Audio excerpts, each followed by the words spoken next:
probably never knew Bill Petersen. He was a tiny little pipsqueak of a guy. I don't He was think a so. big, impressive career colonel in the Air Force who commanded what the Air Force dies for, leadership. He didn't have to tell you what to do, you wanted to do it for him. He's a remarkable guy. He died recently and asked that some of his ashes be spread on our lake, because he was one of the founding members. He was a member a long time. He used to tow his lawnmower out here from home and mow the place and drag it back home. That was before we had all these conveniences. He and the other founding members cleared the brush from this entire area, leveled it, sod it. The only one left was Fred. Fred, if I'm lying, just be quiet. There were two sheds here that were destroyed, and Leo thought to get us a shipping container, so now we have everything on hand. But Bill was a superb flyer, a superb builder, and got to the point where he couldn't fly anymore, and the only time we would see him was at the picnics. So this is the last picnic.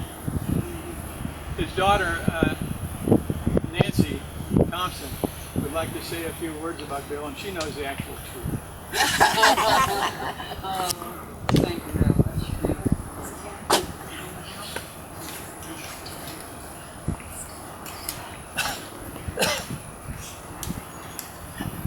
Ralph's done talking.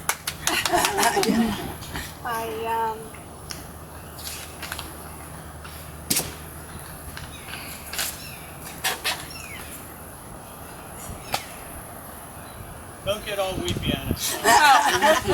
Yeah, my dad would say, yeah, don't do that. He put it in perspective real quick. First, I'd just like to say thank you for everybody that's here. My dad didn't want a funeral. In fact, he didn't want any kind of formal ceremony at all.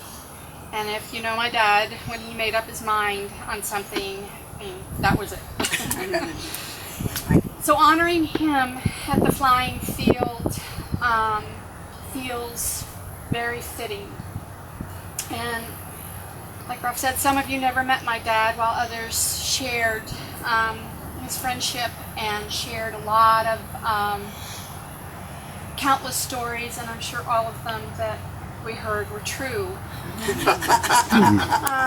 My dad would have a big smile on his face, and he would be so proud that you have continued to carry on and share his passion.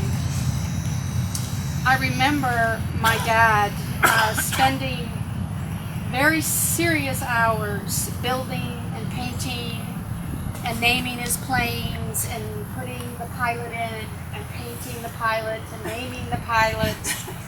I remember him buying a bigger car and then a bigger trailer because the bigger planes didn't fit in what he had.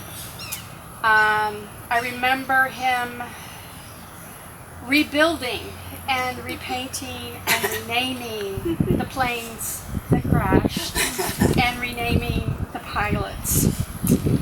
And I remember hearing how when he would come home without his plane and he would say, well, it just got lost. I go, well, where, Dad? And he said, well, we really don't know, or it could be in the weeds, or it could be in the pond with the gator, or it's just gone with the wind. And again, he'd have a big smile on his face.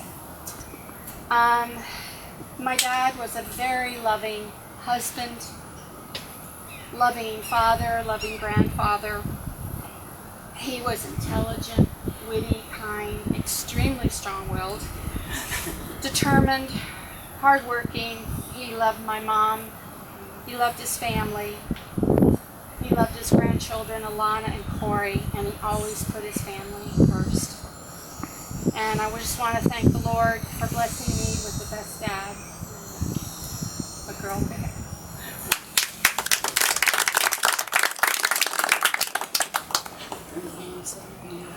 Provided everything goes right, this airplane has been built properly by the moron who built it. Warren is going to fly it and try to get Bill's ashes somewhere in the water. I think I got you. No, I stopped. Does it actually say record?